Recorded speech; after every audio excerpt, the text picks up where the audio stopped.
بسم اللہ الرحمن الرحیم۔ شروع اللہ کے نام سے جو بڑا مہربان نہایت رحم کرنے والا ہے۔ السلام علیکم پیارے دوستوں، آج ہم بات کرنے والے ہیں میدان محشر کے ہولناک منظر کا۔ ناظرین، جب قیامت کی تمام چھوٹی اور بڑی نشانیاں پوری ہو جائیں گی تو قیامت آنا شروع ہو جائے گی۔ قیامت کی ابتدا نفخ صور سے ہوگی، جس کے بارے میں امام الانبیاء جناب محمد رسول اللہ صلی اللہ تعالی علیہ وسلم نے ارشاد فرمایا، اللہ تعالیٰ کے 4 مقرر فرشتوں میں سے حضرت اسرافیل علیہ السلام سور منہ میں لیے ہوئے اپنی پیشانی جھکائے کان اللہ تعالیٰ کے حکم پر لگائے ہوئے ہیں۔ جیسے ہی اللہ تعالیٰ حکم دیں گے وہ سور پھونکنا شروع کر دیں گے اور قیامت کا آغاز ہو جائے گا۔ مسلم شریف کی حدیث کے مطابق یہ جمعہ کا دن ہوگا، لوگ اپنے اپنے کاموں میں مشغول ہوں گے۔ اچانک مشرق کو مغرب سے تمام لوگ ایک لمبی آواز سنیں گے جو آہستہ آہستہ اونچی ہوتی جائے گی۔ اس سختی اور آواز کی وجہ سے لوگوں میں اضطراب اور بے چینی پھیلنی شروع ہو جائے گی۔ جب سور کی آواز بجلی کی کڑک کی طرح شدت اختیار کر جائے گی تب لوگ مرنا شروع ہو جائیں گے۔ آدمی جہاں ہوگا وہیں گر پڑے گا۔ جیسے جیسے سور کی آواز بلند ہوتی چلی جائے گی ویسے ویسے نظام کائنات درہم برہم ہونا شروع ہو جائے گا۔ زمین آندھی میں ہچکولے لینے لگے گی، ہر طرح طرح کا زلزلہ کی جد میں آ جائے گی، پہاڑ گرد غبار بن کر اڑنے لگیں گے، سمندروں میں آگ بھڑک اٹھے گی، آسمان پھٹ جائے گا، سورج چاند ستارے بے نور ہو جائیں گے، تمام زیرو مخلوق انسان جن اور فرشتے فنا ہو جائیں گے، حتیٰ کہ ملک الموت بھی اپنی روح اللہ تعالیٰ کے حوالے کر دیں گے۔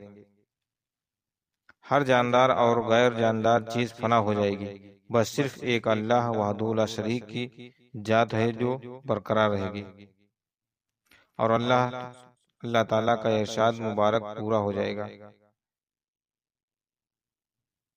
ہر چیز جو اس زمین پر ہے فنا ہونے والی ہے، اور صرف تیرے رب ذوالجلال و اکرام کی ذات ہے جو باقی رہنے والی ہے۔ جب ہر چیز فنا ہو جائے گی تو اللہ سبحانہ وتعالیٰ اعلان فرمائیں گے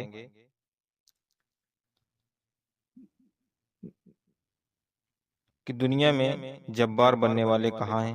دنیا میں متکبر؟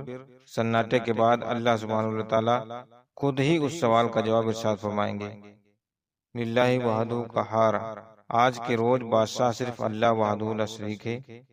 مسلم شریف کی حدیث کے یہ الفاظ یوں ہیں، کہاں ہیں دنیا کے جبار اور متکبر؟ مدت جس کا علم اللہ سبحانہ وتعالیٰ کو ہے سکون اور سناٹے میں گزر جائے گی، پھر اللہ تعالیٰ چاہیں گے نئے سرے سے آسمان زمین اور فرشتوں کو پیدا فرمائیں گے۔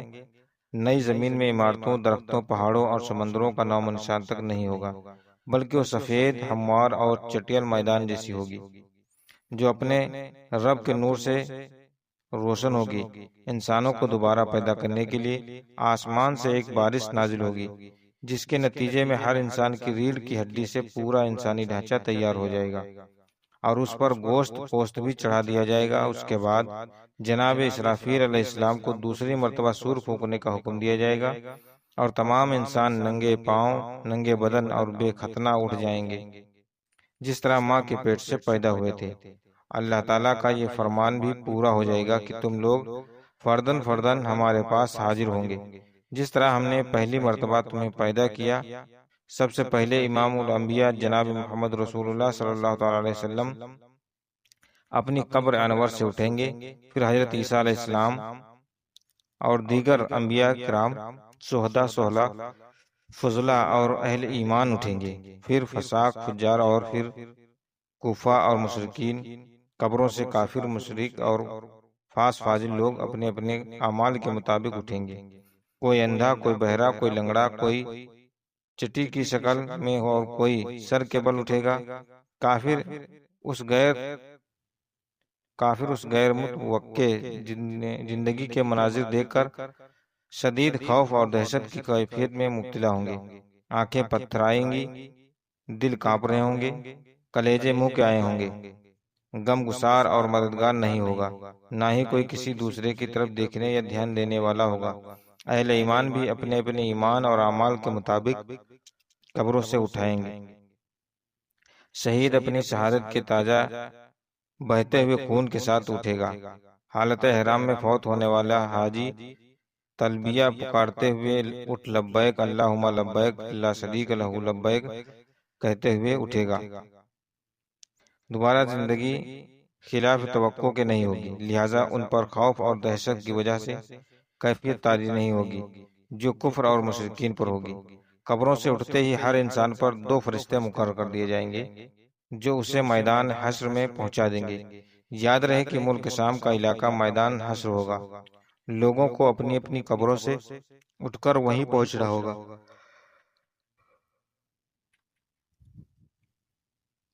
کفر میں سے جو لوگ اپنی قبروں سے اندھے اٹھیں گے وہ ٹھوکر کھاتے گرتے پڑتے وہاں پہنچیں گے۔ جو لوگ چوٹیوں کے جسم میں ہوں گے وہ لوگوں کے پاؤں تلے رونتے ہوئے اور کچلتے ہوئے جا رہے ہوں گے، اور جو لوگ سر کے بل اٹھیں گے وہ انتہائی ذلت اور رسوائی کے ساتھ یہ سفر طے کریں گے۔ بعض کافروں کو آگ اہنکار کے میدان حشر میں لے جائے گی۔ کافر جہاں کہیں بھی تھک ہار کر رکیں گے آگ بھی رک جائے گی، اور چل دیں گے تو آگ بھی ان کے ساتھ چلنا شروع کر دے گی۔ اہل ایمان بھی اپنے اپنے عقائد اور اعمال کے مطابق میدان حشر میں پہنچیں گے۔ بعض لوگ پیدل پہنچیں گے، بعض لوگ اونٹوں پر سوار ہوں گے، کسی اونٹ پر 1، کسی اونٹ پر 2، کسی اونٹ پر 4، حتیٰ کہ 101 آدمی بھی ایک اونٹ پر سوار ہوں گے۔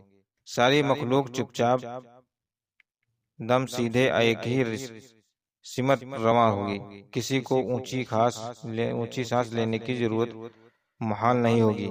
ہر آدمی کو احساس ہوگا کہ آج امتحان زندگی کا نتیجہ نکلنے والا ہے۔ جب ساری مخلوق میدان حشر میں پہنچ جائے گی تو اعلان کیا جائے گا وطا مجرم مزم، آج کے روز تم میں نیک لوگوں سے الگ ہو۔ سب لوگ الگ الگ گروہوں میں تقسیم کر دیے جائیں گے۔ سورج کی پرستش کرنے والوں کا گروہ، ستاروں کی پرستش کرنے والوں کا گروہ، آگ کی پرستش کرنے والوں کا گروہ، بتوں کی پرستش کرنے والوں کا گروہ، قبروں کی پرستش کرنے والوں کے گروہ، منافق کے گروہ، مرتد، اور دوسری طرف ایمانداروں کا ان کے عقائد اور اعمال کے مطابق الگ الگ گروہوں میں تقسیم کیے جائیں گے۔ میدان حشر میں لوگ ننگے پاؤں اور ننگے بدن ہوں گے۔ سورج 1 میل کے فاصلے پر آگ برسا رہا ہوگا، زمین دہک رہی ہوگی، جسم سورج کی آگ میں جل رہے ہوں گے، زمین پر پاؤں رکھنے مشکل ہوں گے، دور دور تک کہیں سایہ نظر نہیں آئے گا۔ لوگ اپنے اپنے عقائد اور اعمال کے مطابق پسینے میں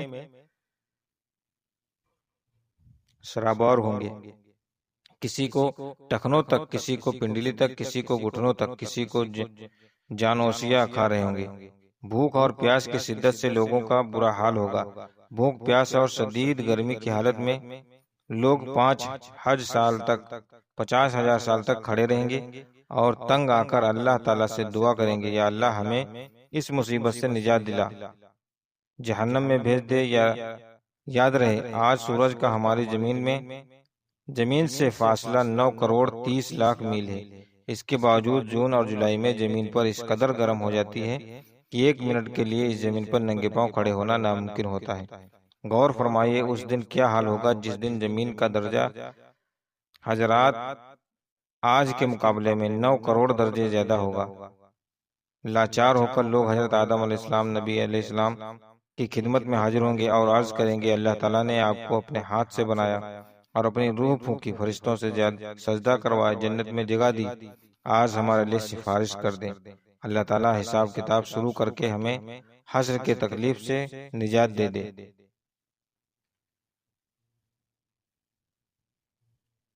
حضرت آدم علیہ السلام فرمائیں گے، آج میرا رب اس قدر غصے میں ہے کہ اس سے پہلے کبھی ہوا نہ ہوا، آئندہ ہوگا۔ مجھ سے جنت میں اللہ تعالیٰ کی نافرمانی ہو گئی تھی، جس کی وجہ سے مجھے اپنی جان کی فکر ہے، لہٰذا میں سفارش نہیں کر سکتا۔ تم لوگ نوح علیہ السلام کے پاس چلے جاؤ۔ حضرت نوح علیہ السلام کی خدمت میں حاضر ہوں گے اور اپنا مدعا بیان کریں گے۔ حضرت نوح علیہ السلام بھی یہی کہیں گے کہ آج میرا رب اتنے غصے میں ہے کہ اس سے پہلے کبھی اتنا غصہ نہیں ہوا تھا اور نہ اس کے بعد آئے گا۔ میں نے دنیا میں اپنی قوم کے لیے بد دعا کی تھی، جس کے نتیجے میں وہ ہلاک ہو گئی۔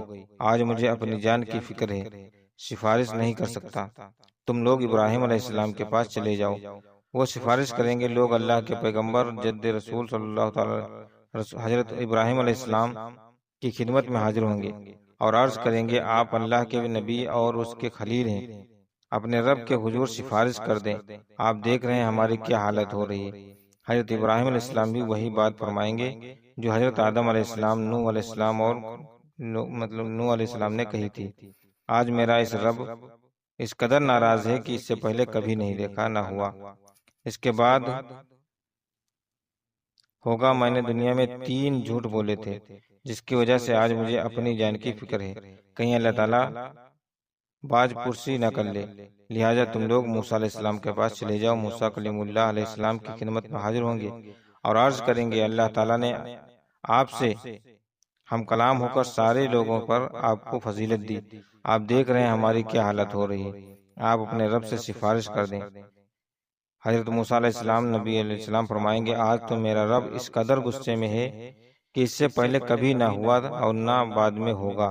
میں نے دنیا میں ایک آدمی کو قتل کیا تھا جس کی وجہ سے مجھے اپنی جان کی فکر ہے، لہٰذا میں سفارش نہیں کر سکتا، تم لوگ عیسیٰ علیہ السلام کے پاس چلے جاؤ۔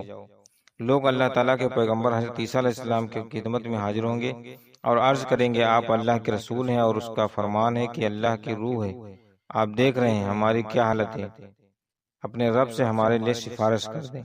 حضرت عیسیٰ علیہ السلام بھی وہی جواب دیں گے کہ آج میرا رب اس قدر غصے میں ہے کہ اس سے پہلے کبھی نہ ہوا اور نہ آئندہ ہوگا، تم لوگ محمد ابن عبداللہ علیہ السلام، محمد ابن عبداللہ ان کے خدمت میں حاضر ہو جاؤ، وہ تمہاری سفارش کریں گے۔ لوگ سید الانبیاء رحمۃ اللہ عالمین شفیع المسلمین کی خدمت میں حاضر ہوں گے اور عرض کریں گے آپ اللہ کے رسول اور خاتم الانبیاء ہیں، اللہ نے آپ کے اگلے پچھلے سارے گناہ معاف کر فرما دیے ہیں، آپ دیکھ رہے ہیں ہماری کیا حالت ہو رہی ہے، اپنے رب کے حضور سفارش کر دیجیے کہ وہ ہمارے حساب کتاب کا آغاز فرمائے۔ رسول اللہ صلی اللہ تعالی علیہ وسلم فرمائیں گے ہاں، آج کے دن سفارش کے لائق میں ہی ہوں۔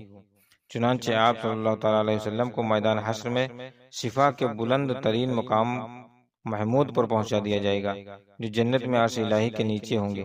وہاں پہنچ کر آپ صلی اللہ تعالی علیہ وسلم اپنے رب کے حضور سجدے میں گر پڑیں گے اور اللہ تعالیٰ کی حمد و ثنا بیان کریں گے۔ پھر جب اللہ تعالیٰ غصہ کم ہوگا تو خالق کائنات ارشادات فرمائیں گے محمد سر اٹھاؤ اور سوال کرو، سفارش کرو، قبول کی جائے گی۔ یہی شفا کبریٰ ہوگی۔ شفا کبریٰ کی منظوری کے بعد رسول اکرم صلی اللہ تعالی علیہ وسلم مقام محمود سے میدان حشر میں واپس تشریف لائیں گے۔ اس کے بعد حق تعالیٰ سانو فرشتوں کی میت میں میدان حشر میں نزول اجلا فرمائیں گے۔ فرشتے زمین کے دور نزدیک کناروں پر صاف سب بستہ کھڑے ہوں گے۔ 8 فرشتوں نے اللہ تعالیٰ کا عرش تھام رکھا ہوگا، عدالت الہی قائم ہو جائے گی، ملائکہ، انبیاء، اولیاء اور صلاح کو بطور گواہ طلب کر دیا جائے گا۔ فرشتوں کو حکم ہوگا کہ وہ لوگوں میں سے ان کے نام اعمال تقسیم کر دیں۔ اہل ایمان کو سامنے سے اور دائیں ہاتھ میں نام اعمال دیا جائے اور کفار مشرکین کو پشتینی ساری زندگی پیش ہو جائے گی، بھولے بسرے ماضی کی ساری یادیں تازہ ہو جائیں گی۔ اہل ایمان کے روشن چہرے کچھ اور بھی روشن اور تر و تازہ ہو جائیں گے اور وہی خوشی خوشی دوسروں کو اپنا اعمال نامہ دکھائیں گے اور کہیں گے کہ ہاں کتابیہ لوگوں کو آؤ میرا نام اعمال پڑھو۔ محترم بزرگوں دوستوں، یہ تھی کچھ میدان محشر کی باتیں جو آپ لوگوں کے سامنے میں نے قرآن و حدیث کی روشنی میں بتائی ہے۔ آپ لوگوں کو ویڈیو کیسی لگی پلیز کمنٹ میں ضرور بتائیے گا۔ اب ملتے ہیں اگلی ویڈیو میں، تب تک کے لیے اللہ حافظ۔